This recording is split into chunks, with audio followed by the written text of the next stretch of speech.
അപ്പോൾ ഇങ്ങനെ ഇന്ന് നമുക്ക് ഈവനിങ് ആകുമ്പോൾ കുറച്ച് മാക്രോണി ഉണ്ടാക്കിയാലോ.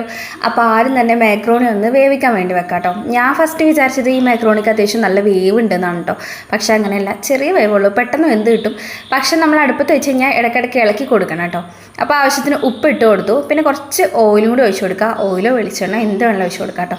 എന്നിട്ട് 2-3 മിനിറ്റ് തിളക്കുമ്പോഴത്തേക്കും നമ്മുടെ മാക്രോണി നന്നായിട്ട് വെന്ത് കിട്ടും. വെന്ത് കിട്ടിക്കഴിഞ്ഞാൽ അപ്പം തന്നെ നമ്മൾ ഇതേപോലെ ഒന്ന് ഊറ്റി വെക്കണം കേട്ടോ. വെള്ളം ഒഴിച്ചിട്ട് മേലെ കുറച്ച് പച്ചവെള്ളമൊക്കെ ഇങ്ങനെ തെളിച്ചിട്ട് അങ്ങനെ ഊറ്റിയെടുക്കണം. ഇല്ലാന്നുണ്ടെങ്കിൽ അതങ്ങനെ കട്ട പിടിക്കും. ഇപ്പം നമുക്ക് കുറേ രീതിയിൽ ഉണ്ടാക്കാം. ഞാൻ ആസ് യൂഷ്വൽ നമ്മൾ സാധാരണ മുട്ട റോസ്റ്റൊക്കെ ഉണ്ടാക്കുന്ന പോലെ സവാള, തക്കാളി, പച്ചമുളകൊക്കെ വഴറ്റിയിട്ട് മഞ്ഞൾപ്പൊടി, മുളക് പൊടി, ചിക്കൻ മസാല, കുരുമുളക് പൊടി ഇത്രയും ഇട്ടിട്ട് നന്നായിട്ട് ഇങ്ങനെ വഴറ്റിയെടുത്തിട്ട് ഇതിലേക്ക് നമ്മുടെ മാക്രോണി ഇട്ട് മിക്സ് ചെയ്യാൻ കേട്ടോ ചെയ്തിട്ടുണ്ടായിരുന്നത്. ലാസ്റ്റ് ഒരു മുട്ടയും കൂടി പൊട്ടിച്ച് ഒഴിച്ചിട്ടുണ്ടായിരുന്നു. ഇതിലേക്ക് നമുക്ക് ക്യാപ്സിക്കം, ക്യാബേജ്, ക്യാരറ്റ്, ബീൻസ്, പിന്നെ വേവിച്ചിട്ടുള്ള നമ്മുടെ ഗ്രീൻ പീസ് ഇതൊക്കെ ആഡ് ചെയ്തിട്ട് വേണമെങ്കിലും ഉണ്ടാക്കാം കേട്ടോ.